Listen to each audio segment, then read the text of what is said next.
Hi, my name is Brenda Eckles. My husband Tom and I are fairly new to Farragut Christian Church. We moved to this area about 2 years ago. We both grew up in Memphis, in and around Memphis, and we were both raised in the church. I made my confession of faith when I was about 8 years old at a summer revival. Fast forward 25 years, Tom and I had married. We had 2 children, and we belonged to a Christian church in a suburb of Memphis.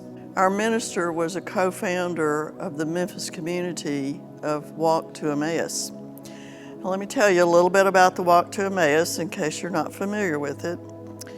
It is a 3-day spiritual retreat weekend that was developed by the Upper Room Ministries in Nashville, Tennessee. The purpose of the weekend is to renew and strengthen lay leadership in the local church.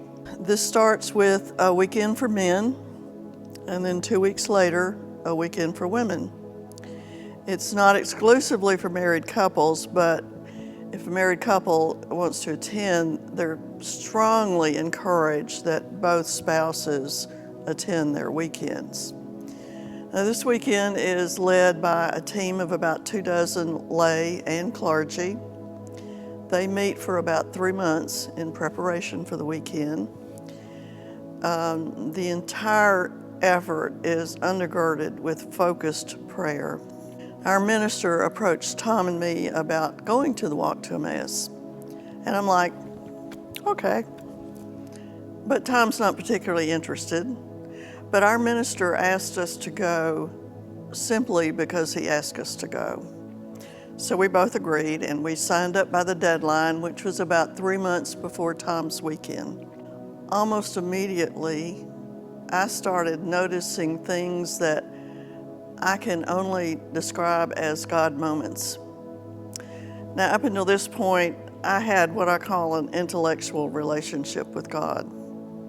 I knew He existed, I knew He cared about me, but there was nothing real about it. But I kept noticing things that I could only attribute to God, so I decided to keep a journal.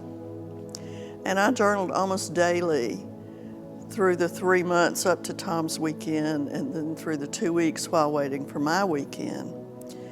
And the God moments just kept piling up. I mean, what was happening? On my weekend, I overhear a conversation between 2 other women.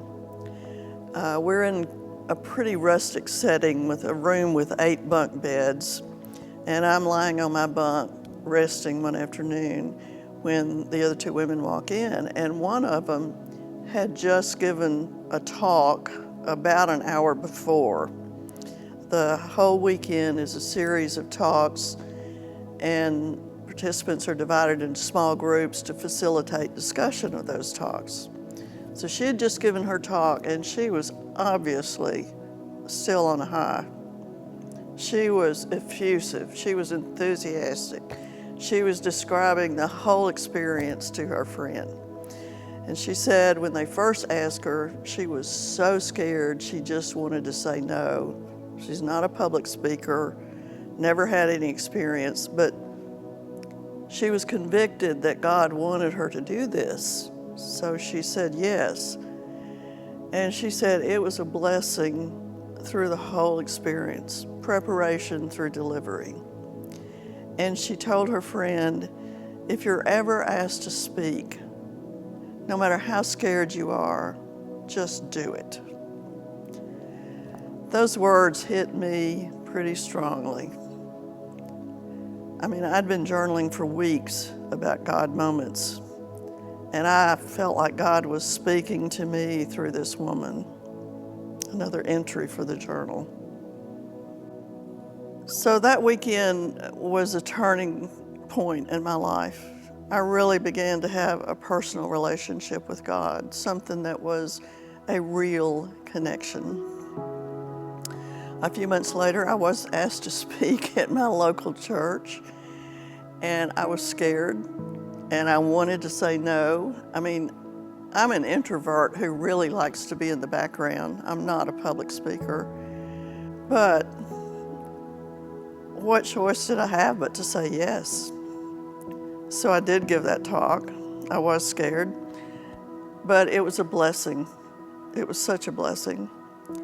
I'm no longer scared, but I'm much more comfortable as a writer than a speaker. I would much rather just let you read my story than by telling it to you.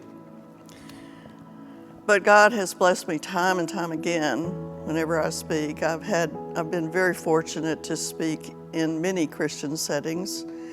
This carried over into my professional career because I presented at business conferences from local to international. I'm sure the lay speaker who was talking to her friend had no idea I was even in the room. And I want to tell you that God can use us to impact another person's life, even if we are unaware of it. I know this is true because my life was changed. This is my story.